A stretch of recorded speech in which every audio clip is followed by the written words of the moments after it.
Hey YouTube, how is it going today? Well, I hope you're all having a great weekend so far, and in this video, it is that time of the month again, time to do the M1 Finance Portfolio Review for the month of January 2021. In this video, I'm going to go over some of the biggest winners for the month and some of the biggest losers for the month, and I'm going to get into the charts and tell you what I expect.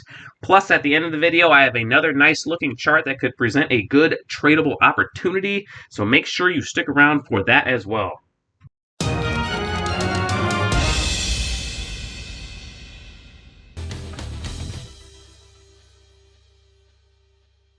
Now, if you're new to my channel, I like to find short-term and long-term trading opportunities in typically lower-priced stocks. Not only will I talk about the featured stock in the video, but I also try to present at least a couple other nice-looking tradable opportunities that are happening currently in the market. So if that's something that interests you, please consider subscribing to the channel so you don't miss any future trading ideas. But please remember, I am not a financial advisor, so please do all of your own research before buying any of these stocks. All right, well, we are on the homepage for my M1 Finance account. Before I get started, I want to let you know that I do have a referral link down there in the description. So if you are considering opening one of these M1 Finance accounts, if you use that link, you will get an extra $30 when you open your account. But if we look at my portfolio performance, it is up to $18,231, and the money-weighted return is at 125%. In my last video, it was up to about, I want to say about 149%. So it has pulled back a little bit. As we can see from the portfolio performance over here, it is starting to hook down a little bit.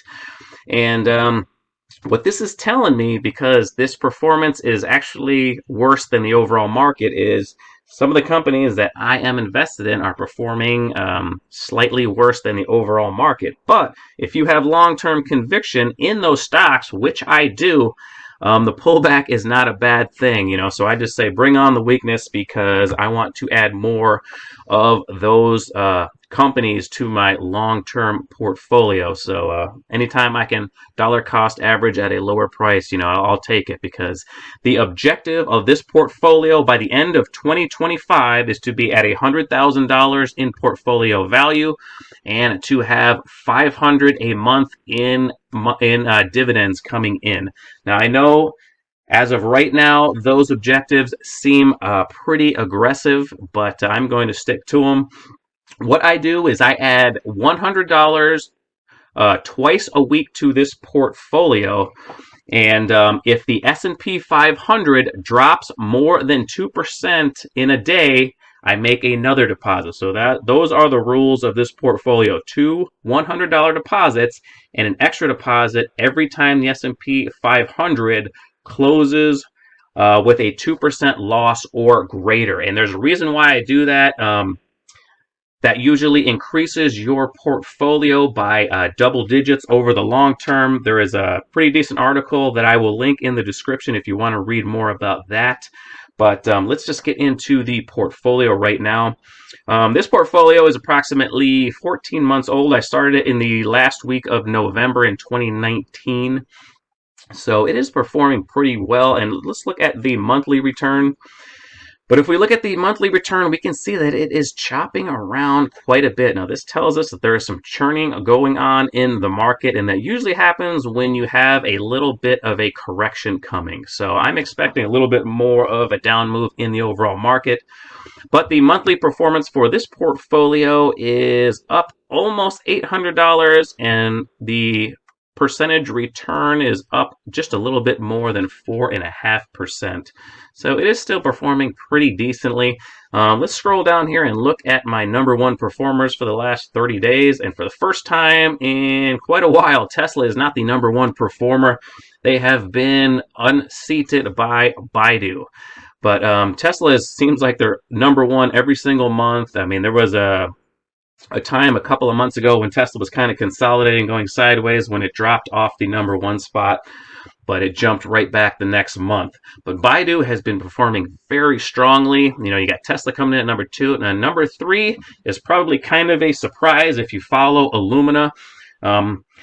There was a big deal about ARK Invest getting out of Illumina several months ago, and there was tons of people putting out YouTube videos, and a lot of people were following them out of Illumina.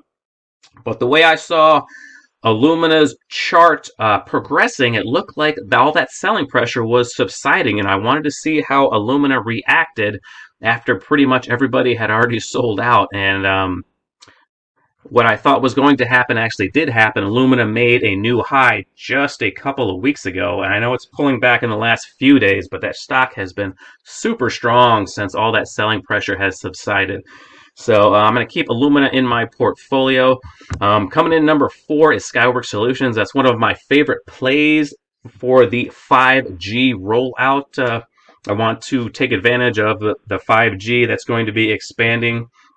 And I think Skyworks Solutions is a great play for that. Number 5 is Grow Generation. Grow Generation is my play for the MJ space. Now, Grow Generation, what they do is they supply everybody that is trying to grow that. Grow Generation just sells them their supply. So Grow Generation is going to grow as all those other companies start growing. So Grow Generation, I think, is a fantastic play for that industry. And coming in at number 6 is kind of a surprise. Simon Property Group. A lot of people are not too thrilled with Simon Property Group as a real estate investment trust because they are a shopping mall REIT. And when you go to most malls nowadays, you can tell that there just isn't as much traffic in there as there used to be. But actually, Simon Property Group is performing pretty decently, and they have about a 7% yield at the moment, give or take. So that is a fantastic yield for one of my dividend payers. And what I want to do is actually increase that. But let's go back down to the bottom and look at the dogs of the portfolio. Now, my worst performer for the month was Carnival Cruise Line. Carnival Cruise Line is a long-term turnaround play for me, so I'm not too worried about it, and I have absolutely no problem adding a little bit more to it. I've actually been thinking about reducing it just a little bit because I have a pretty decent size of Carnival Cruise at the moment, but I think I'm going to leave it where it is and keep accumulating it as it's low. My second worst performer is Verizon. I have absolutely no problem buying Verizon as Verizon is pulling back. Verizon pays about a 4.5% dividend at the moment, I do believe. So that's another fantastic dividend payer. And another surprise is Disney. Disney is one of my favorite stocks, and they have been pulling back quite a bit apparently because they're the third worst stock in my portfolio. But with everything Disney has going on with their streaming service that's growing, once the economy starts opening back up, their cruises, their theme parks should start booming again. So I have no problem adding Disney at this level. Now, the next two I want to talk about is Waste Management and Uber. And these are the two that I'm actually considering removing from my portfolio. What I want to do, I think, is remove Uber, remove Waste Management, and also remove Dominion Energy. One reason is I just want to, I think I'm a little bit too diversified because I have over 30 holdings in this account. So I think I want to chop it down just a little bit, but Dominion Energy is not performing super well, and we're going to go over that in the charts. And I just think Uber future isn't as bright as I thought it once was. The stock is still performing pretty well.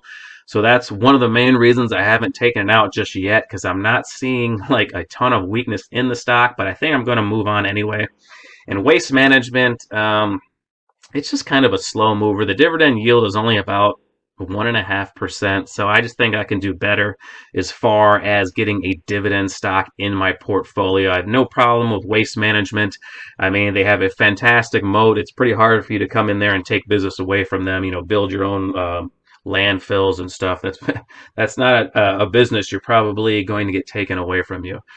But what I did want to ask you guys is if you could put down in the description the name of some great dividend paying stocks, because I think I want to remove, like I said, Dominion, Uber, and Waste Management, and I want to replace them with one more dividend pair. I want to get a good paying dividend stock. I'm leaning towards WPC.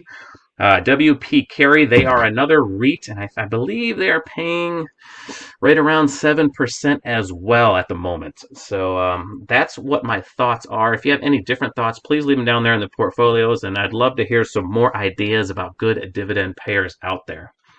But that is the portfolio update. Let's jump over to the charts real quick and go over some of these stocks in my portfolio.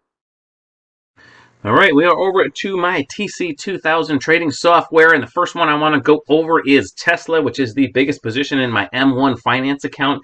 Looks like it is starting to roll over. It is finding resistance at the 8-period exponential moving average and is starting to follow through to the downside. Now, in my IRA, I recently sold 100 shares at $820, and I wasn't feeling super good about that sale on this day right here because it was finding support at the 8-period exponential moving average, and it looked like it was probably going to start moving higher out of this little sideways consolidation.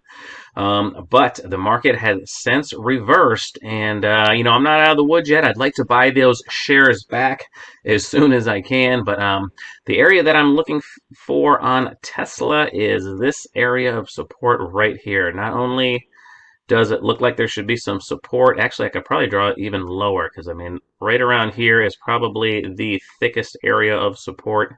It's just under $700 at the moment, and we also have the 50-period simple moving average right there. Now, that's still a long ways down, and I'm not out of the woods yet. I would like to get those shares back. Certainly, I'd like to put those back in my portfolio. I want to be a long-term holder of Tesla.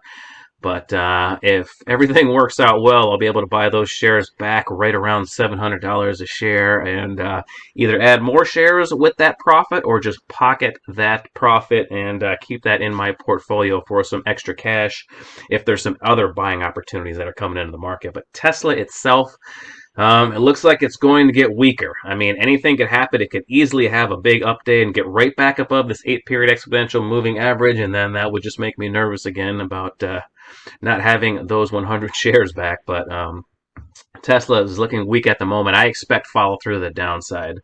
But let's take a look at one stock I want to look at for sure is Microsoft. Now, if we look at Microsoft, I don't know if you guys follow Microsoft or not, but they came out with earnings, and those earnings, in my opinion, were just dynamite. And this stock went up practically nowhere on that news. I think if we were in a healthy, strong market, this stock could have easily gapped up, $50 to $100 on those earnings because they were just absolutely dynamite. Excuse me, but the market is just weak. When stocks start coming out with fantastic earnings and they don't really move much, that's showing you that there is an overall weakness in the market, and they should be getting a little bit cautious. I noticed that back in 2000, the internet bubble, and also in the financial crisis as well, as things started to roll over. But another one I want to talk about is Apple, because the same story happened with Apple. I thought Apple's numbers were absolutely fantastic, and the market is not doing well. It's not reacting very well to this stock at all. So this is another reason why I'm kind of concerned. Some of those stocks that have been some of the biggest winners coming out with fantastic numbers, and the market is not it's not reacting well to those stocks. The stocks are just rolling over. But the other ones I want to go over was, well, let's take a look at Baidu, which was the #1 performer in the portfolio. And you can see this massive up move that it had. Just had a screaming move starting in the beginning of December. And look at all of the volume that is pouring into this stock. I mean, this stock, I was buying more of it when it was pulling back during the financial crisis. I was adding just a little bit more to the, not during the financial crisis, but during the pandemic. I was adding more, and I've just been adding it steadily, and now it is just screaming higher. And but if you look at the current action, what do we have again? We are holding below that 8-period exponential moving average. So it gapped below it. It looked like it found strength at the 21-day exponential moving average, but it hit that 8-period exponential moving average, and that was a brick wall, and has since turned it back down. So if Baidu gets below this 21 period exponential moving average on Monday or Tuesday and holds below it, I think we got some more down pressure coming on Baidu. But let's take a look at Uber, because Uber is one that I'm considering selling. And Uber is actually getting pretty weak. I was actually considering selling when it was up in the upper 50s. Now I'm wishing I would have done that because it looks like it is selling off pretty hard, gapping down, and it can't get back above those moving averages. But Uber has been a decent winner for me. I was adding it pretty heavily during the pandemic lows, not only in this, but also in my IRA. In my IRA, I sold some in the upper 30s. But I'm still holding on to half of that position. But Uber is one I think I am just going to move on from because I just don't feel super confident in the long-term prospects for the company, and certainly not as much as I did about a year ago. But the other company I wanted to get rid of was Waste Management. Waste Management is just a slow-moving stock. You know, it's not terribly volatile, but the dividend yield isn't super good at about 1.5%. I just think I can do better. I don't really have any problems with Waste Management as the company, but I just think I can do a little bit better as far as dividends go. And of course, the other one I was talking about getting rid of was Dominion. And Dominion, I thought it was going to break this support average a little bit worse than it did. It did break it down and get close to $70 a share, but it moved right back up to it, but it's now starting to roll over again. So Dominion Energy, a couple quarters ago, they cut their dividend, but I held on to the stock because I wanted to see how it reacted, and it just seems like more weakness is coming into this stock. So I think it might be time to cut ties with Dominion Energy and move it into another dividend stock. If you guys have any recommendations, again, leave them down there in the description for me. But this is the one that I am considering. It's WPC. And the stock, it's not super volatile, but it does pay a pretty good yield. But it's been going sideways for approximately a year now. It recovered pretty well from the pandemic lows, and it's been going sideways. So I just think this could be a solid company to add to my portfolio that's going to pay me a decent yield and help me get closer to that objective of $500 in dividend payments by the end of 2025. But before I get out of here, I do want to talk about Hyliion. My friend Thomas on YouTube asked me if I would look at this chart and tell him what I was thinking.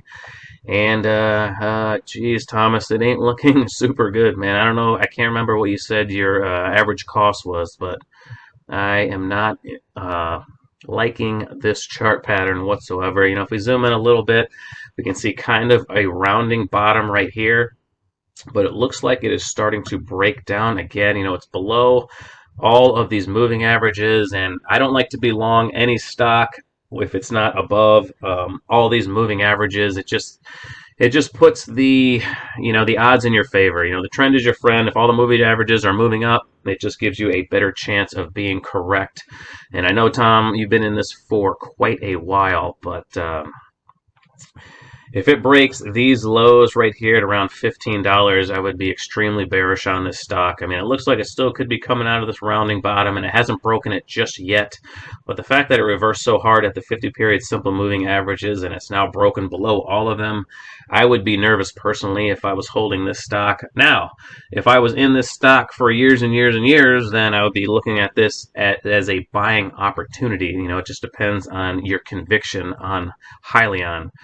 But man, that stock was a fantastic stock, and if I wanted to try to find maybe a silver lining, and it probably isn't much of one, I would say this is a little bit of a descending wedge kind of happening. Let me see if I can draw it, and this is not a good start because when you try to draw a chart pattern and you're having a hard time seeing it, it's probably not a good pattern. I would say there's a little bit of a descending wedge here, which of course is a bullish formation, and hopefully it can get a break out of this descending wedge for you. But this isn't a super concrete descending wedge. You know, if you have to stand on one foot and tilt your head to see the pattern, then it's probably not a good pattern. But those are my thoughts on Hyliion, my friend. Hopefully it works out for you. I don't like to see anybody lose money, but actually, I did want to show you one more stock before I got out of here. Oh, that's the wrong one. It is PDSB.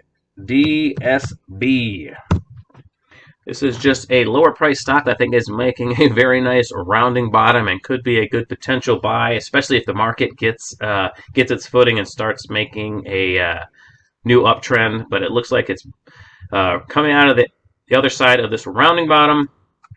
It's breaking through the resistance level, and this was a pretty decent update on slightly above average volume. Wasn't killer volume, but above average volume is better than below average volume. So I just wanted to show you guys PTSB for your watch list for next week if the market gets strong, or this one could be strong even if the market isn't strong. But I just wanted to show you that stock before I got out of here.